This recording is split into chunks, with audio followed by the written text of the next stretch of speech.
यहाँ पे सबसे पहले हम बात करते हैं एआई अलाइनमेंट के बारे में। बेसिकली अगर हम बात करें एआई अलाइनमेंट के बारे में, तो यहाँ पे आपको एआई का जो बिहेवियर है काम करने का with human values and goals, उसके बेसिस पे यहाँ पे स्टडी की जाती है कि एआई की जो काम करने का पैटर्न है वो कैसा है। अगर हम बात करें एआई अलाइनमेंट के बारे में, ये एआई सिस्टम के काम करने के तरीके को रीड करना होता है और वो ह्यूमन वैल्यूज और गोल्स के अकॉर्डिंग वर्क कर रहा है नहीं कर रहा है। क्योंकि हम सब जानते हैं एआई आजकल बहुत पावरफुल होता जा रहा है, तो यहाँ पे हमें टाइम टू टाइम ये भी स्टडी करना है कि ये प्रॉपरली वर्क कर रहा है अकॉर्डिंग टू टाइम और ह्यूमन वैल्यूज और ह्यूमन को कोई इससे नुकसान तो नहीं है।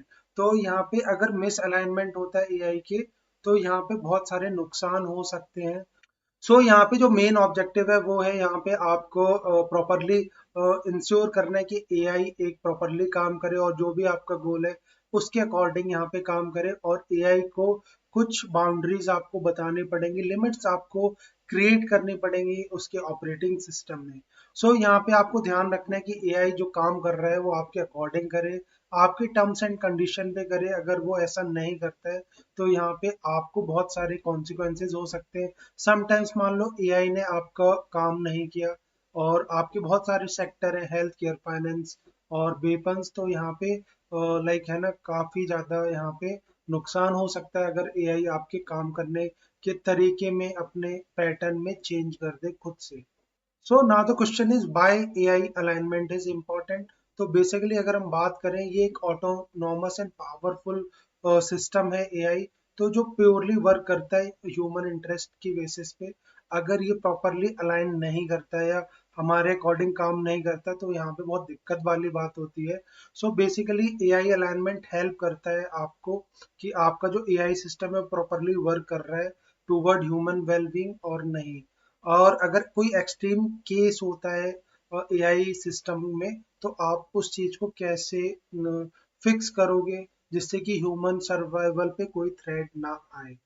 अब यहाँ पे हम बात कर लेते हैं what are the risk of misaligned AI. अगर एआई अपने काम करने के तरीके में खुद से चेंज करता है, तो यहाँ पे बहुत सारे हार्मफुल एक्शंस हो सकते हैं, रिवॉर्ड हैकिंग हो सकता है। और जहाँ पे एआई अपने तरीके से काम करेगा, आपके ऑब्जेक्टिव को फुलफिल नहीं करेगा। इसके अलावा अगर सिस्टम अपने आपके अगेंस्ट काम करता है, तो वो ह्यूमन वैल्यूज और सेफ्टी प्रोटोकॉल में भी डिस्टरबेंस आ सकता है। और एक्सट्रीम केस में यहाँ पे आपको एआई सिस्टम बहुत ज्यादा नुकसान पहुंचा सकता है, और हेल्थ केयर, फाइनेंस और डिफेंस में भी आपको काफी ज्यादा नुकसान पहुंचा सकता है।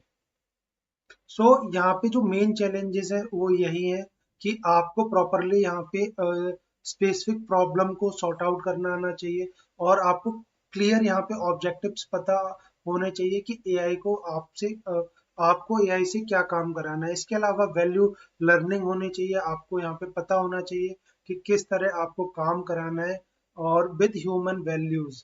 और यहाँ पे आपको इंश्योर करना है कि जो एआई सिस्टम काम करे वहां पे कोई ह्यूमन इंटरवेंशन इतनी ज्यादा ना हो कि जिससे कि एआई अपने गोल को ही भूल जाए।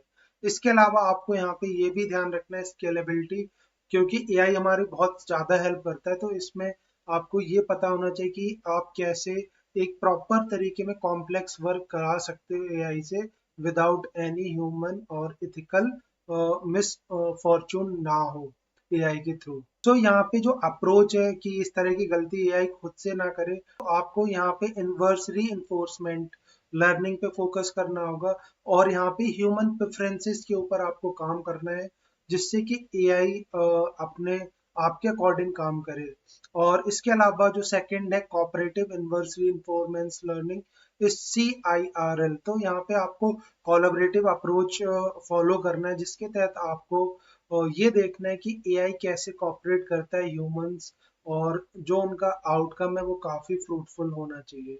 इसके अलावा अगर हम नेक्स्ट अप्रोच की बात करें, वो है इंटरप्रिटेबल एआई। तो इंटरप्रिटेबल एआई में बेसिकली आपको एक ऐसा सिस्टम क्रिएट करना पड़ता है जो ट्रांसपेरेंट हो और उसके साथ साथ डिसीजन मेकिंग में भी कोई दिक्कत ना हो, और वो ह्यूमन के थ्रू वेरीफाई हो, जिससे कि लेटर ऑन यहाँ पे कोई दिक्कत ना हो एआई को। और इसके अलावा जो नेक्स्ट पॉइंट है वो है वैल्यू अलाइंड रिसर्च। तो यहाँ पे आपको जब जो भी आप प्रॉपर काम कर रहे हो एआई के ऊपर या जो भी फ्रेमवर्क्स है वो आपको डेवलप करते टाइम आपको ह्यूमन वैल्यूज के अंदर उसमें काम करना है, और जो भी आपका एआई मॉडल है उसको ट्रेन उसके अकॉर्डिंग करना है, जिससे कि वो मोरल एथिकल और सेफ्टी कंसिडरेशन के अकॉर्डिंग काम करे। अगर आप ये स्टेप्स फॉलो करते हो तो आप इजीली यहाँ पे एआई अलाइनमेंट सक्सेसफुल कर पाओगे, because sometimes AI alignment, AI का जो काम करने का तरीका है वो खुद से चेंज हो जाता है, तो ऐसी गलती ना हो। तो इस चीज को ध्यान करने के लिए आपको इस टाइप के अप्रोचेस फॉलो करने होंगे।